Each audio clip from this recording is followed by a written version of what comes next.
சந்நிதியில் தங்கியிருப்போர் உண்மையிலே பாக்கியவான்கள்.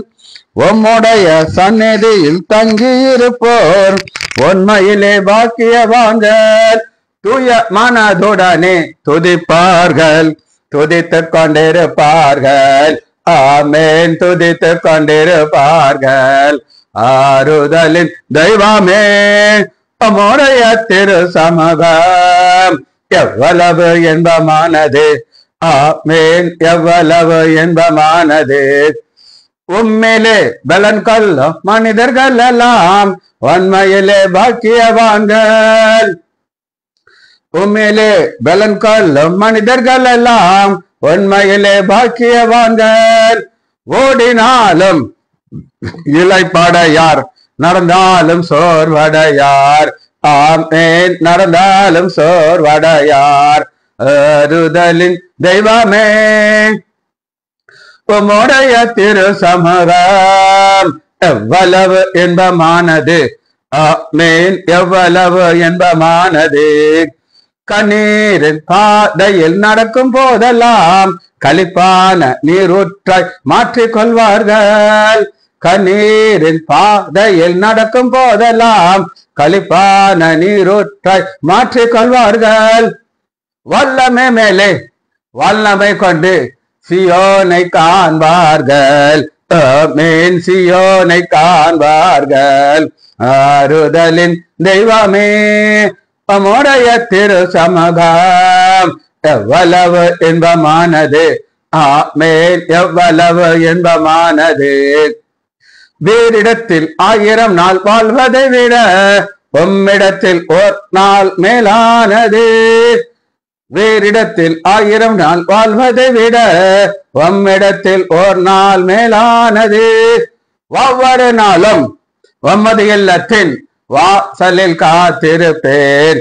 ஆமென், வாசலில் காத்திருப்பேன். இயேசுவின் நாமத்தினாலே ஜெபங்கள் பிதாவே, ஆமென். கர்த்தருடைய பரிசுத்த நாமத்திற்கு ஸ்தோத்திரம். Nagaratnam Ammal praise Lord, Janaki Ammal praise Lord, Arokiyaraj brother praise Lord, Rajesh Daniel Rajesh praise Lord. பிலிப்பியர் 1வது அதிகாரம் 9வது வசனத்துக்குள்ள வருகிறோம். மேலும் ஒரு எக்ஸ்பிளனேஷன், முந்தினதை இணைத்து எக்ஸ்பிளைன் பண்ணி சொல்கிறார். முந்தினது என்ன அப்படின்னு கேட்டீங்கன்னா, இயேசு கிறிஸ்துவின் உருக்கமான அன்பிலே, அந்த அன்பை இங்க இன்னும் எக்ஸ்பிளைன் பண்றார். அது எப்படி எக்ஸ்பிளைன் பண்றது? 9வது வசனத்தை வாசிப்போம். பிலிப்பியர் 1:9. மேலும் உத்தமமானவர்களை நீங்கள் ஒப்புக்கொள்ளத்தக்கதாக, உத்தமமானவர்களை நீங்கள் ஒப்புக்கொள்ளத்தக்கதாக உங்கள் அன்பானது அறிவிலும். இப்ப 2 அன்பை நம்ம பார்க்கிறோம். ஒண்ணு, ஆண்டவராகிய இயேசு கிறிஸ்துவின் அன்பு 8வது வசனத்துல உருக்கமான அன்பிலே, அது பரலோக அன்பு. இப்ப இங்க நம்முடைய அன்பு 9, உங்கள் அன்பானது அறிவிலும். இப்ப இன்னைக்கு இந்த அன்புங்கிறத கொஞ்சம் ஆழமா பார்க்க போறோம். சரி, நமக்கு ஒரு திங்ஸ் இருக்குது, அதை எவ்வளவு பாதுகாப்பா வைப்போம்னு நம்ம எல்லாருக்கும் தெரியும். நான் ரொம்ப பர்டிகுலரா இருக்கேன். எது இனிமே காணாம போயிடக்கூடாது. என்னை செயினை ஒரு இடத்துல அவங்க பர்டிகுலர் வைப்பேன், வேற எங்கேயும் வைக்க மாட்டேன். அதில் ரொம்ப பர்டிகுலரா இருப்பேன். என்கிட்ட இருந்து எதுவுமே, I don't want to lose my things. Manappuram gold loan அப்படின்னு ஒரு கடன் கொடுக்கிற ஒரு ஆர்கனைசேஷன் இந்தியா ஃபுல்லா இருக்கு. கேரளா பேஸ். அது மணப்புரா கோல்டு லோன். அங்க ஒரு மேனேஜர் அம்மா இன்சார்ஜ். லோன் தான் அவங்க மெயின். இது வேற எதுவுமே அவங்க கிடையாது. உங்களுக்கு ஒரு 50 லட்சம் லோன் வேணும்னா நீங்க அவங்ககிட்ட போய் அப்ரோச் பண்ணா அவங்க செக்யூரிட்டிக்கு சில காரியங்களை ரெடி பண்ணிட்டு ரூபாயை கொடுத்துருவாங்க. இந்த அம்மா பெரிய கோடீஸ்வரிக்கு மேல கோடீஸ்வரி ஆயிடுச்சு. எப்படி கோடீஸ்வரிக்கு மேல கோடீஸ்வரி ஆயிடுச்சு அப்படின்னு நீங்க கேட்டீங்கன்னா, 50 லட்சம் ஒருத்தர் லோன் கேட்டானா அந்த அம்மா ப்ராசஸ் பண்ணி 50 லட்சத்தை கொடுத்துரும். ஆனா கணக்குல எழுதும் போது அது 50 60 என்ட்ரி போட்டுரும். நீங்க 50 கேட்டீங்களா, உங்களுக்கு 50 வந்துடும் கையில். ஆனா 50 60 என்ட்ரி ஆகி அது லொட்டு லோசுக்கு அதெல்லாம் போட்டு அவங்க லோனை திரும்ப வாங்கும்போது கொஞ்சம் கொஞ்சமா வாங்கும்போது அந்த 60 லட்சம் வாங்கி. இந்த அம்மா இதனால ஒரு டிரான்சாக்ஷன்ல 10 லட்சம் சொல்லையா கிடைச்சிச்சு. இப்படி அந்த அம்மா கோடி கோடி கோடி கோடி அடிச்சிருச்சு. அது ஒரு 6-7 லக்ஸரி கார்னா விலை கூடின கார்கள் வாங்கி அதில் தான் வரும், அதில் தான் போகும்.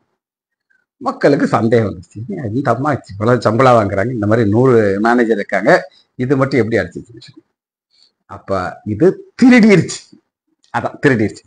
அப்ப இன்னைக்கு நம்ம என்ன பார்க்க போகிறோம் அப்படின்னு கேட்டீங்கன்னா, இது நம்முடைய அன்பு. 2 அன்பு நான் உங்களுக்கு காமிச்சேன். பிதாவுடைய அன்பு, அதை திருட முடியாது. ஆனா நம்முடைய அன்பு எப்படி திருடப்படும் அப்படின்னு நம்ம பார்க்க போயிடும். நான் உங்களுக்கு முதல்ல சொன்னேன், நம்ம நீங்களாலும் நான் எல்லாரும் வரலாம். ஒரு சில வீட்டை விட்டு வெளியில போறதுக்கு முன்னாடி பிடிச்சு இழுப்பாங்க. எதை பிடிச்சு இழுப்பாங்க? அந்த பூட்டை போட்டு இழுப்பாங்க. பூட்டி இருக்கா பூட்டலையான்ட்டு. எதுக்காக இழுக்கிறாங்க? அவங்களுக்கு பயம், எங்க வீடு திருடப்படக்கூடாது. அப்ப இன்னைக்கு நம்ம எதை பார்க்க போகணும்னா, அன்பு எப்படி திருடப்படும் அதான் பார்க்க வரும். எடுத்துக்கலாம். மத்திய 26வது அதிகாரம் 45வது வசனத்துல ஒரு அன்பான சீசன் மாதிரி ஆக்ட் பண்ணார். இவன் கையில தான் கேஷ் இருந்துச்சு. இப்ப இவனுடைய அன்பை திருடுறதற்கு ஒரு ரேட் 30 வெள்ளிக்காசு. மத்திய 26வது அதிகாரம் 45. பின்பு அவர் தம்முடைய சீஷரிடத்தை வந்து, இதோ மனுஷகுமாரன் பாவிகளுடைய கையில ஒப்பு கொடுக்கப்படுகிற வேலை வந்தது. இன்னும் அவன் வரவே இல்லை. அவருக்கு வந்து எப்பவுமே பாஸ்ட் தெரியும், ப்ரெசன்ட் தெரியும், ஃபியூச்சர் தெரியும். அதனாலதான் அவங்கள கூப்பிட்டு சொல்றாரு. நம்ம இருந்தா என்ன செஞ்சிருப்போம்னா, எஸ்கேப் இங்கிட்டு போய் நியூஸ் வந்துச்சு வச்சுக்கோங்க, ஓடியே போயிடும். என்னை காட்டி கொடுக்கிறவன் இதோ வந்து விட்டான், எழுந்திருந்து இருப்போம். எல்லாம் நல்லா ஜாலியா தூங்கிட்டு இருக்கிறாங்க. ஆண்டவர் மேல இருக்கிற அன்பை திருடுறதற்கு ஒருவன் வர்றான். வாசிப்போமா 47 மத்திய 26:47. யூதாஸ் 12.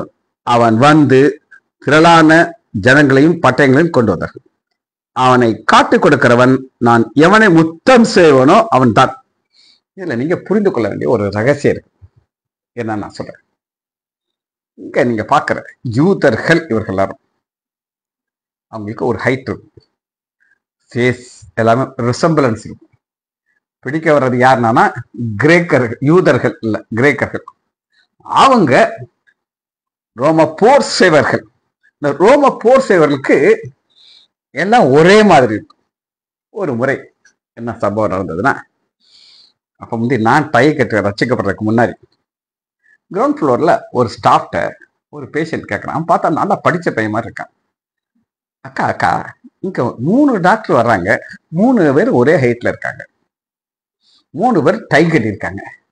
நீங்க எப்படிக்கா இது பெரிய டாக்டர் நடுவில் ஒரு கடைசி டாக்டர் உங்களால எப்படி கண்டுபிடிக்க முடியும் அப்படின்னு கேட்கறான்.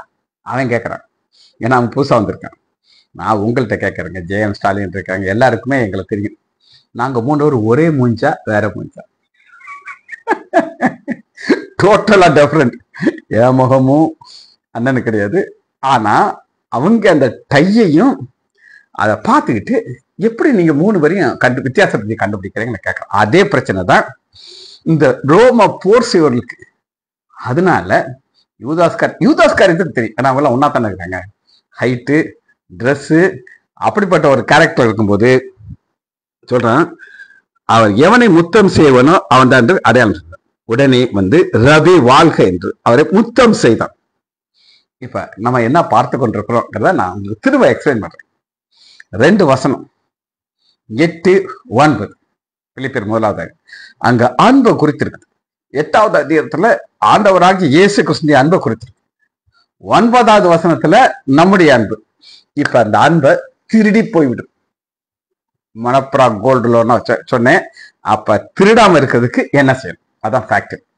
உங்களுக்கு ஏதாவது ஒரு ஒரு ஒரு 10 ரூபா உங்க கையை விட்டு போனா உங்களுக்கு வேதனையா இருக்கும். அந்த 10 ரூபா நீங்க செலவழிச்சானா உங்களுக்கு கண்டுக்கிட மாட்டீங்க.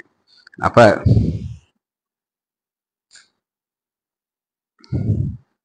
51. அப்பொழுது இயேசுவோடு இருந்தவரில் ஒருவன் கையை நீட்டி தன் பட்டயத்தை உரி. இப்ப ஒரு பிரச்சனை வந்துருச்சு. என்ன பிரச்சனைனா பணம். 30 வெள்ளி காசுக்காக என்ன செய்றாங்க? குடிக்க வச்சாச்சு. இப்ப இந்த 30 வெள்ளி காசு என்ன செஞ்சிருச்சு அப்படின்னு கேட்டீங்கன்னா, ஆண்டவராகி இயேசு கிறிஸ்து மேல இருக்கிற அன்பை வித்து போட்டுச்சு.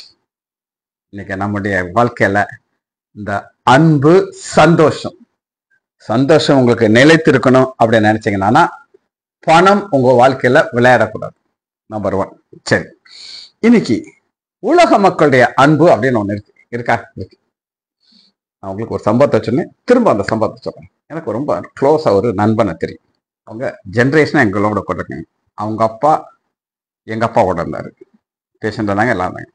அந்த தம்பி என் கூட ஃப்ரெண்ட்லியா இருப்பாரு. அவருக்கு 2 பையன், நல்ல அழகான பசங்க. இவருடைய பிசினஸ்ல ஒரு 4 கோடி லாஸ் வந்துருச்சு. லாஸ் வந்த உடனே பசங்க எல்லாம் சண்டை போட்டுட்டு போயிட்டாங்க, ரொம்ப அசிங்கமா பேசிட்டு போயிட்டாங்க. இவருக்கு பிபி கூடி நம்ம ஹாஸ்பிட்டல் அட்மிட் ஆயிருந்தாரு. அப்ப அவர் இருதயம் தேடுது, நான் இப்ப சாக கிடக்குறேன்னு இப்பயாவது என் பையங்க வந்துருவாங்களா அப்படின்ட்டு. வரல, அவனுக்கு கடைசி வர வரல. இதுதான் உலக அன்பு. இந்த உலக அன்புக்குள்ள என்ன இருக்கு அப்படின்னு நான் உங்களுக்கு, நம்ம இப்ப அன்பை பார்க்கறோம். ஆண்டவராக இயேசு கிறிஸ்து அன்பு, நம்ம அன்பு. இதுல ஃபர்ஸ்ட் என்னன்னா ஆல்கஹால் அப்படின்னு சொல்லி அந்த ஆத்தர் ஜான் மெக்கார்த்தர் இருந்து நான் சொல்றேன். ஆல்கஹால், இந்த ஆல்கஹால் எதுக்காக குடிக்கிறாங்கன்னா செல்ஃப் ஹாப்பினஸ். எனக்கு சந்தோஷம் வேணும், நான் குடிப்பேன், எனக்கு ஒரு போதை வரும். போதையும் வராது, ஒரு கன்றாயம் வராது. ஆனா இந்த ஆல்கஹால் அவங்களுக்குள்ள வர வர வர செல்ஃப். ஒரு முறை ஒரு பேஷண்ட் எங்க ஹாஸ்பிட்டல் அட்மிட் ஆனாங்க. ஒரு வாலிப பெண், அவர் காலேஜ் படிக்கிறப்ப ரொம்ப சோகமா பக்கத்துல நின்றுட்டு இருக்கா. அப்ப அவர்கிட்ட நான் கேட்டேன், உங்க மக என்னைக்காவது உங்களை குறித்து சந்தோஷம் இருந்திருக்குமா அப்படின்னு கேட்டேன். அந்த பொண்ணு, எங்க அப்பாவை குறித்து எனக்கு எப்பவுமே ஒரு வருத்தம் தான் சார் இருக்கும். ஏன் இவர் இப்படி எங்க குடும்பத்தினுடைய பேரை கெடுக்கிறான்னு சொல்லி அந்த பொண்ணு சொல்றாரு. என் இருதயத்தில் அப்படி ஒரு வேதனையாச்சு. அநேகமாக அந்த பிள்ளைகள் குடும்பத்தினுடைய பேரை கெடுப்பாங்க. ஆனா அப்படி ஒரு வேதனை இருக்கிறார். நான் அவர்கிட்ட சொன்னேன், இங்க பாருங்க, நீங்க உங்களுக்காக வாழ்றீங்க, குடும்பத்துக்காக வாழ மாட்டேங்கிறீங்க, உங்க பிள்ளைக்காக வாழுங்க அப்படின்னு சொன்னேன். ஒரு 6 மாசம் கழிச்சு அவர் என்னை பார்க்க வந்தார், மகளை கூட்டிட்டு. மக முகத்துல அப்படி ஒரு சந்தோஷம். சார், நீங்க ஒரு ஆலோசனை சொன்னீங்க, எங்க அப்பா அன்னைக்கு பாட்டில தூக்கி போட்டார், இன்னைக்கு வரை தொடரல சார். அப்ப செல்ஃப், நம்மளை நோக்கி வாழ்ற வாழ்க்கையில ஆல்கஹால் நம்பர் 1. 2வது சோசியல் ஸ்டேட்டஸ்ன்னு அவர் கொடுத்திருக்காரு. சோசியல் ஸ்டேட்டஸ் அப்படின்னா என்ன அப்படின்னு கேட்டீங்கன்னா, Lions club member, rotary club member. Rotary club அப்படின்னு ஒரு கிளப் விருதுநர்ல இன்னைக்கு இருக்கு. ஒரு டாக்டர் அசோகன், அவர் எவ்வளவோ அவருக்கு அறிவு, அவர் சர்ஜிக்கல் ஸ்கில் எல்லாம் நான் அவருக்கு சர்ஜரி பண்ணும்போது கூட அவருக்கு அசிஸ்ட் பண்ணியிருக்கேன். அப்படி ஒரு நீட்டா அவருடைய டெக்னிக் என்னன்னா, சர்ஜரி பண்ணும்போது ஒரு மியூசிக் வச்சுருப்பார். ஆனால் அவருக்கு பாட்டு ரொம்ப பிடிக்கும். அந்த காலத்துல போனியம் அப்படின்னு ஒரு, அப்பதான் கேசட், அது உள்ள நுழைஞ்ச உடனே அந்த ஸ்டாஃப் அதை ஆன் பண்ணி வைப்பான்.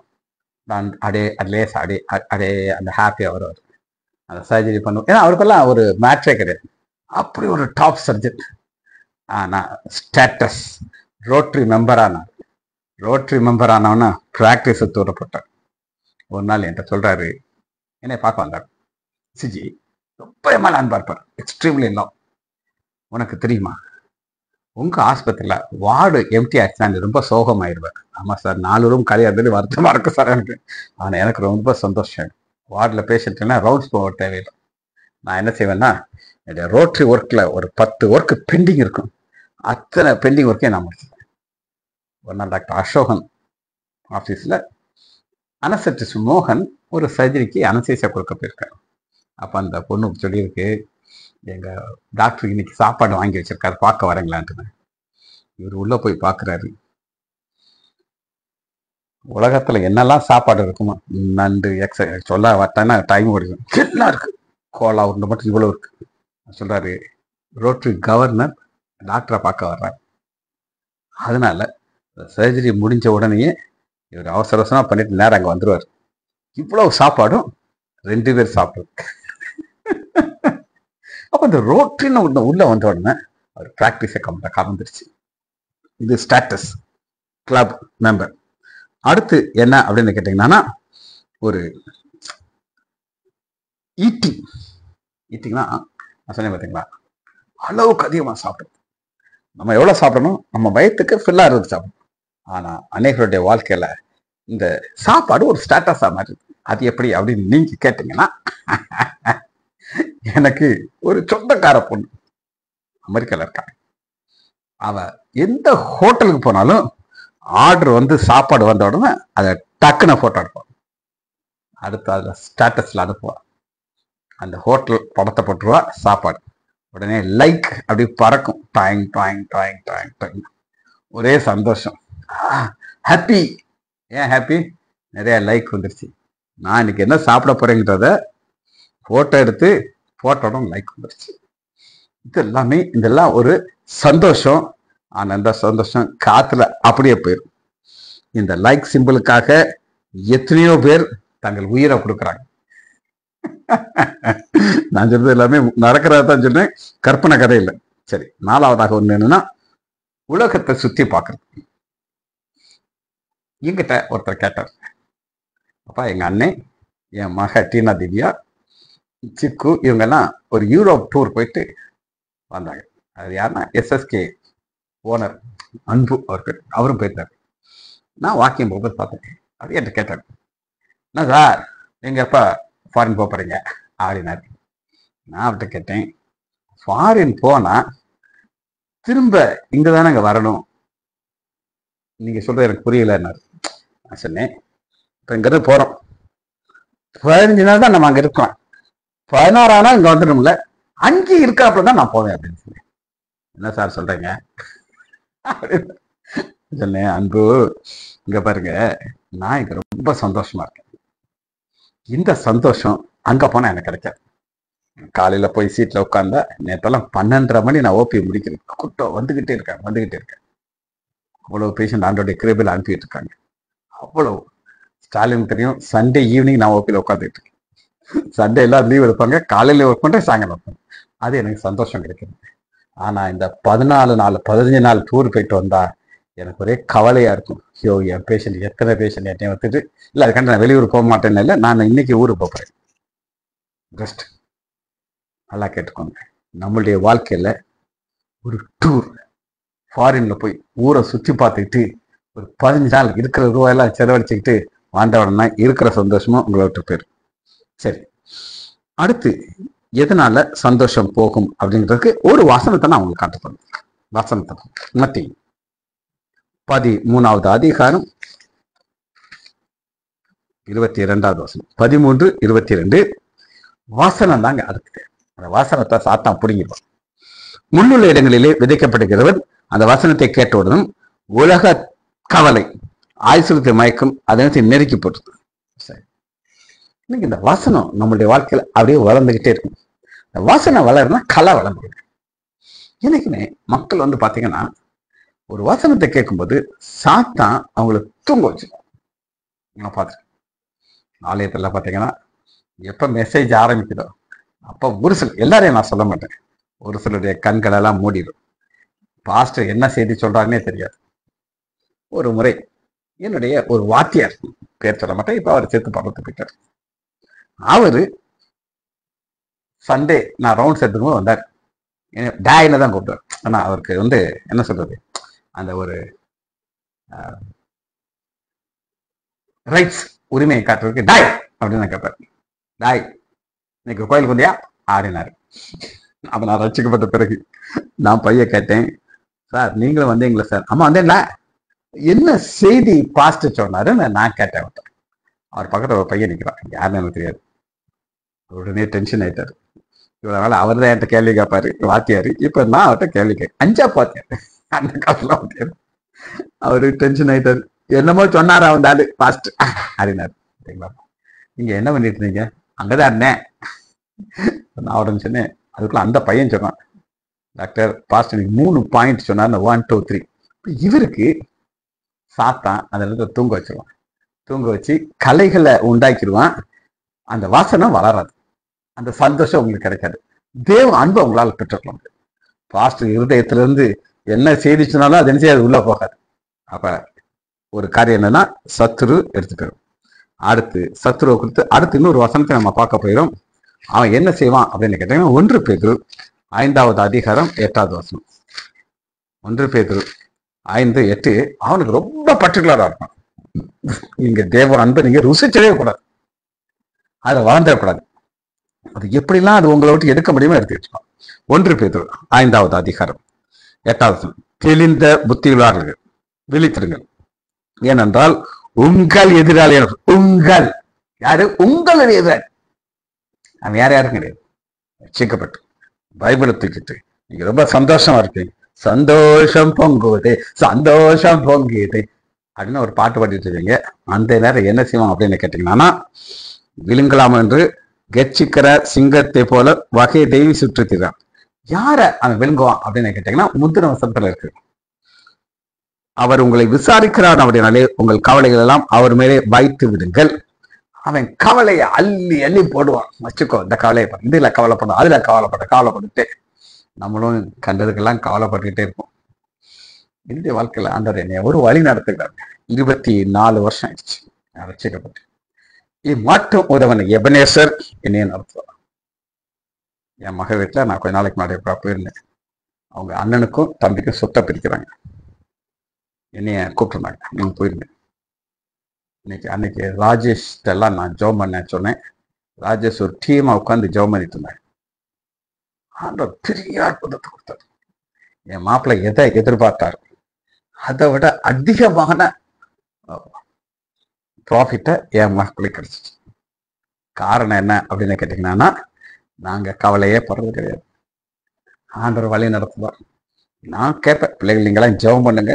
அப்ப ஜெபம் பண்ண ஆண்டவர் ஒரு பெரிய அற்புதத்தை எங்க குடும்பத்தில் நடத்தினார். நான் சொல்றேன், அன்னைக்கு ஒரு லைஃப் டர்னிங் பாயிண்ட். அன்னைக்கு இங்கிட்டும் போகலாம் அங்கிட்டும் போகலாம். நான் கவலைப்படலை. ஆனா உங்கள் விசாரிக்கிறவருடன், உங்களுக்கு விசாரிக்கிறவருடன், இந்த விசாரிக்கிறதுனால வச்சுட்டு அடுத்து நமக்கு என்ன தேவைன்னு 9வது வசனம், விசுவாசத்திலே உறுதியா இருந்து. சாத்தான் கொண்டு கவலையை போட்டுக்கிட்டே இருப்பான். கண்டுக்கிடாமலே இருந்தீங்கன்னா அவன் என்ன செய்வான்? போர் அடிச்சிடுவாங்க. ஏன்னாடா எவ்வளவுதான் இவனை பிடிச்சணுன்றது அப்படின்னு சொல்லி ஓடியே போயிடும். அடுத்து நமக்கு ரொம்ப முக்கியமான ஒரு காரியத்தை நாம் செய்யணும்னு சொல்லி வேதம் எதிர்பார்க்கணும். இது நம்முடைய பேசிக்கா நீங்க செஞ்சுக்கிட்டே இருந்தீங்கன்னா சந்தோஷம்தான் கிடைக்கும், கவலையே வர. நம்ம என்ன செய்யணும்? அனுதினம் பைபிள்ல ஒரு ஸ்ட்ரிக்ட் ரூலே இருக்கு. மத்திய 6வது அதிகாரம் 33வது வருஷத்துல இதை நம்ம செய்து கொண்டிருக்கோம். ஆனா நீங்க செய்ய, அது 2க்கு வித்தியாசத்தை நான் உங்களுக்கு சொல்றேன். நான் ஒரு வார்த்தையை கொடுத்துக்கிட்டே இருக்கேன், நீங்க அதை பெற்றுக்கொள்றீங்க. அது எவ்வளவு தூரத்துக்கு அது உங்க உள்ள போகுது எனக்கு தெரியாது. ஆனா இதை அனுதினமும் நீங்க செய்யணும்னு நான் எதிர்பார்க்கிறேன். இன்னைக்கு ஜெயம் சேனலுக்கு ஃப்ரீ ஆஃப். இன்னைக்கு எவ்வளவு நேரம் பைபிளை தியானிச்சு புது வெளிப்பாடுகளை கொண்டு வந்து அதை அவர் எழுதுறாரோ அது ஆண்டவர் கணக்கப்பட. வாசிப்போமா? முதலாவது தேவனுடைய ராஜ்யத்தையும் அவருடைய நீதியும் தேடுங்கள், அப்பொழுது இவைகள் எல்லாம் உங்களுக்கு கூட. போனஸ் உங்களுக்கு சொல்லியிருக்கேன். இது எனக்கு ரட்சிக்கப்பட்ட போது எனக்கு என் மனைவிக்கு ஒரு வாக்கு தத்தமா ஆண்டவர் கொடுத்தார். இந்த கூடங்கிறத அன்னைக்கு எங்களுக்கு புரியல. ஆனா என்னைக்கு வேதத்தை தூக்கி பைபிளை வாசிச்சு மற்றவங்களுக்கு டீச் பண்ண ஆரம்பிச்சாச்சோ அன்னைக்கு இந்த கூடங்கிறது இவ்வளவு இருக்கும்னு எனக்கு தெரியாது. சரி, அடுத்து நம்ம வசனத்துக்குள்ள போகிறோம். நான் உங்களுக்கு இந்த அன்பு எப்படி திருடப்படுங்கிறத நான் உங்களுக்கு காமிச்சிட்டேன். இப்ப 9வது வசனத்தை வாசிங்க. 1:9, மேலும் உத்தமமானவர்களை நீங்கள் ஒப்புக்கொள்வது. உத்தமமானவைகள். இப்ப 2 காரியம் இருக்கு. உலக பிரகாரமான ஒரு ஆசீர்வாதம் இருக்குது, உத்தமம். இந்த உத்தமத்தை தான் அன்பை பார்க்கும். அந்த தேவ அன்புங்கிறது உத்தமமான ஒன்று. இப்ப கணவன் மனைவி திருமணம், எத்தனை குடும்பத்துல சந்தோஷம் இருக்கும்னு எனக்கு தெரியாது. கொஞ்ச நாளே பிரிஞ்சு கம்ப்ளீட்டா செப்பரேட் ஆகி இந்த குடும்பமே செதறி போயிடும். ஆனா உத்தமமான விலை ஒப்புக்கொள்ளத்தக்கதாக உங்கள் அன்பிலாது அறிவிலும். உங்கள் அன்பு எதுல இருக்குன்னா அறிவுல இருக்கும். என்ன அறிவுன்னு நான் உங்களுக்கு நேற்று சொன்னேன். விசுவாசத்தினாலே நீதிமான் பிழைப்பான்னு நான் உங்களுக்கு சொன்னேன். இந்த விசுவாசத்தினாலே நீதிமான் பிழைக்கிறான்னு ஒரு காரியத்தை நம்ம நேற்று ஃபுல்லா டீட்டெயிலா பார்த்துட்டோம். அதுல அடுத்து என்ன ஒரு முக்கியமான ஒரு காரியம் அப்படின்னு கேட்டீங்கன்னா, ஆண்டவர் அவனை வழி நடத்தும் பொழுது எப்படி வழி நடத்துறாங்க ஒரு முக்கியமான ஒரு காரியம். சரி, என்ன பாப்போமா? உங்கள் அன்பானது அறிவிலும் எல்லா உணர்விலும் இன்னும் அதிகமாக பெருகிறது ஆண்டவர்களே ஒரு பெரிய ஒரு ஆசை. அது என்ன நம்ம பார்க்க போயிடும். பார்த்து இந்த செய்தியை முடிக்க போயிடும். எபேசியர் 1வது அதிகாரம் 15வது வசனத்தை வாசிக்கிறது. எபேசியர் 1:12. ஆனபடினாலே கர்த்தராகிய இயேசு கிறிஸ்துவின் மேல் உள்ள உங்கள் விசுவாசத்தில். அன்பு எப்ப வரும்னா விசுவாசம் வரட்டும். விசுவாசம் காணப்படாத ஒன்று. நான் என்ன விசுவாசிக்கிறேன் அப்படின்னு கேட்டீங்கன்னா, இயேசு எனக்காக இந்த பூமிக்கு வந்தார். என்னுடைய பாவத்தை அவர் மேல ஏற்றுக்கொண்டார். அவர் என்னை விசாரிக்கிறார். எனக்காக ஜெபித்து கொண்டே இருக்கிறார். எனக்கு அனைவரும் சொல்லுவாங்க, நான் தனியா ஜெபம் பண்ணிட்டு இருக்கேன். அது தப்பு. நீங்க என்னைக்கு முழங்கால் படிக்கிறீங்களோ அப்ப ஆண்டவராக இயேசு கிறிஸ்துவும் பரிசுத்தாவினர் உங்களுக்காக ஜெபம் பண்ண ஆரம்பிச்சார். பரிசுத்தாவினர் வாக்கு கடங்காத பெருமூச்சோடு உங்களுக்காக ஜெபித்துக் கொண்டிருக்கிறார். அதை நீங்க புரிந்து கொள்ளணும். அதைத்தான் இந்த விசுவாசத்திலும் பரிசுத்தவான்கள் எல்லோரும் மேலும் உள்ள உங்கள் அன்பை குறித்து நான் கேள்வி. பரிசுத்தவான்கள் எல்லோர் மேலும் உள்ள உங்கள் அன்பு. இப்ப 2 டைப் ஆஃப் வாழ்க்கை வாழலாம். உங்களுக்காக வாழ்ற வாழ்க்கை, இன்னொருத்தருக்காக வாழ்ற வாழ்க்கை. நம்ம ராஜேஷ் என்கிட்ட வந்து ஒரு உதவி கேட்டார். ஒரு உதவி வேணும். அது அவருக்கு இல்ல, ஒரு அம்மாவுக்கு. எனக்கு நான் சந்தோஷமா இருந்துச்சு. இந்த ராஜேஷ் என்ன அழகா, ஒரு வயசான அம்மா கஷ்டப்படுறாங்க, டாக்டர் நீங்க உதவி செய்யணும் என்றது கேட்டார். கடைசியில நாங்கெல்லாம் பேசி முடிச்சாச்சு. இதுதாங்க டக் டக் டக் முடிஞ்சாச்சு, ப்ராப்ளம் சால்வ். அப்ப கடைசியில சொல்றாரு, டாக்டர் நீங்க இருக்கிறவர் தான் இந்த சலுகைகள் எங்களுக்கு கிடைக்கும் அப்படின்னாரு. எனக்கு ரொம்ப கவலையா இருந்துச்சு, சந்தோஷமா. நான் இருக்கிற வரை உடனே அவருக்கு ஒரு வசனத்தை கொடுத்தேன். அந்த வசனத்தை உங்களுக்கும் கொடுக்குறேன். ஏன்னா எதுவுமே ஒரு ஆளுக்கு கிடையாது, இது எல்லாருக்கும் ஆண்டவர் கொடுக்குற ஒரு வார்த்தை. சரி, அவருக்கு என்ன வார்த்தை, எனக்காக என்ன காரியத்தை நான் உங்களுக்கு சொல்றேன். 2 கொரிந்தியர் எடுத்துக்கொள்ளுங்க. இதை நான் ராஜேஷ் கொடுத்தேன். 2 கொரிந்தியர் 4வது அதிகாரம் 15வது வசனம். தேவனுடைய மகிமை விளங்குவதற்கு ஏதுவாக கிருபையானது அநேகருடைய சுவாசத்தினாலே பெருகும்படி இவைகளாம் உங்கள் நிமித்தம். இந்த வசனத்தை நான் உங்களுக்கு விளக்கமா ராஜேஷ் உங்களுக்கு நான் சொன்னேன். தேவனுடைய மகிமை விளங்குவதற்கு ஏதுவாக கிருபையானது. இன்னைக்கு என்னை ஆண்டவர் என்னைக்கோ மறிச்சு உன்னோடு போக வேண்டிய என்னைய கிருபையாக உயிரோடு வச்சிருக்கிறார். அங்க என்ன இருக்குன்னா, அநேகருடைய சுவாசத்தினாலே பெருகுது. நான் சொன்னேன், ராஜேஷ் அவனுடைய கிருபைனால ஒரு சிலர், எல்லாருக்கும் என்னால உதவி செய்கிறேன். அவங்க ஆண்டவரை துதித்து கொண்டே இருக்கிறாங்க. அதனால நான் என்ன செய்யறேன் அப்படின்னு கேட்டீங்கன்னா, என்னால் முடிந்ததை சிலருக்கு உதவி செய்யணும். அதனால அவங்க எல்லாம் என்ன செய்றாங்க, ஆண்டவருக்கு சோஸ்திரம் பண்றாங்க. இந்த சோஸ்திரம் பண்ண போனா கிருபை கூடிட்டு இருக்கு. அப்ப இதுல என்ன ஒரு ஆழமான காரியன்றதை நான் உங்களுக்கு காட்டுறேன். எபேசியர் 1வது அதிகாரம் 15வது வசனம். உங்கள் விசுவாசத்தையும் பரிசுத்தவான்கள் எல்லோர் மேலும் உள்ள உங்கள் அன்பை குறித்து நான் கேள்வி. இந்த நேரத்துல பவுல் இருந்தாம ராஜேஷ் கொடுத்து சந்தோஷப்பட்டிருப்பார். என்னங்க எல்லாரும் எனக்கு கொடுங்க இருந்து அம்மா கஷ்டப்படுறாங்க, அவங்களுக்கு நீங்க உதவி செய்யணும் அப்படின்னு கேட்டாங்க. இந்த அன்பு ஆண்டவர் சந்தோஷப்படுற அன்பு.